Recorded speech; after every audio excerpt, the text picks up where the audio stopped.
And the science here tells us that a developing mind of a young person is vulnerable to very, very negative health impacts. A young mind is in developing. It is not fully developed.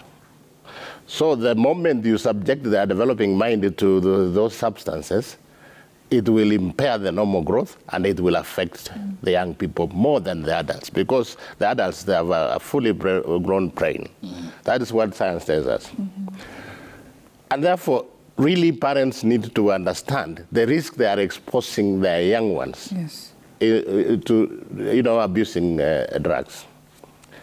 Even when they leave the family and they are in the hands of the teachers and they are under 18, they need to be protected by the institutions by ensuring that those institutions do not expose these young minds that are growing to drugs.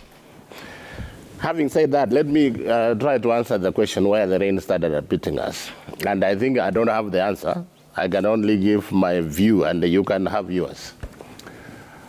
When we used to have drinking because of a reason, we needed elders to discuss something, and therefore we did brew it, and we invited those we wanted to meet and have a drink. It was more of a purposeful drinking for a reason. Now, drinking has, transformed into a commercial, thing, right? People want to capitalize, make money. They brew substandard things just to make money. Banking has become a very lucrative business. Heroin is a lucrative business. What is happening is that the traffickers will go to innocent young people, give them for free to start, so that they are hooked. Once they are hooked, there is a market. They move to the next level. Those are the kind of tricks that are causing this kind of, I would call it a pandemic. Drug abuse actually is becoming a problem. Look at the alcohol industry. It has become a big-time, a billion industry because of the returns. And the young people, and including many of us, are just part of that empire building of billions worth of industry, right? So you will want to influence. In fact, we say nobody should access a bar unless you are above 18. How many young people are found in bars? Right?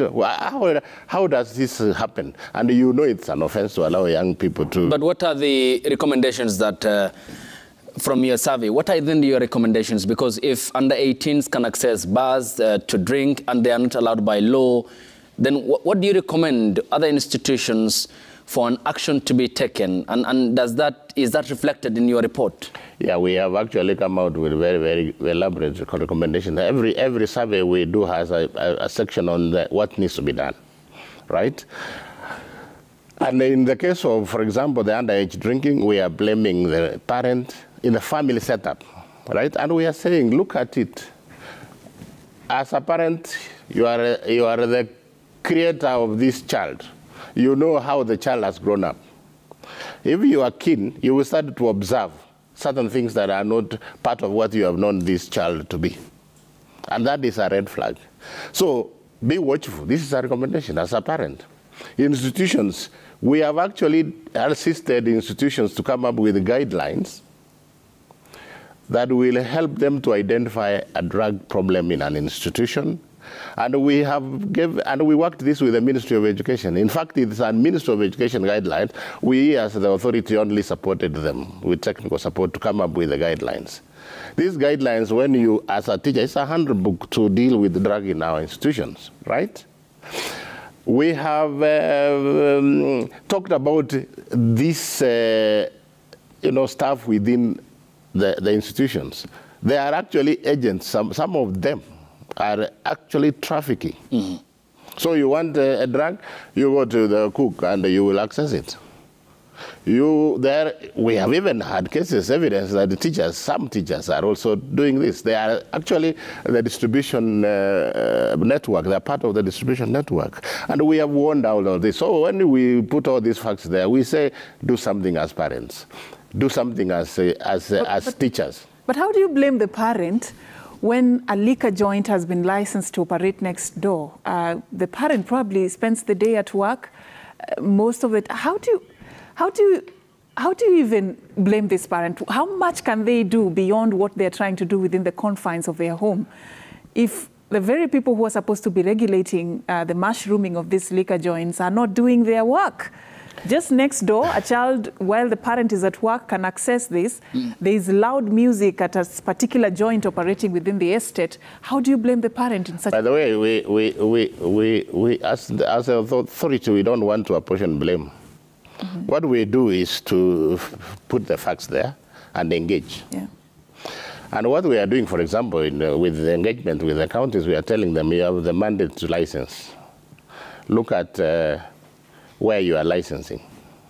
If it's in a residential area. There are even court pronouncements about leaving out residential areas as entertainment units, unless the design is such that there is an entertainment area reserved for that residential area. That's the only way you can do it. But we go to many places in Nairobi, you will find in the bars just next to an estate, people are sleeping, they can't sleep. This is what the governor in Nairobi is doing, and we do commend him for the kind of effort. And we want to appeal to all the 47 of them to audit the license they have issued and see where they need to close those ones which are in residential areas, next to schools, next to churches, bars where they shouldn't be. But beyond that, let us also limit the number.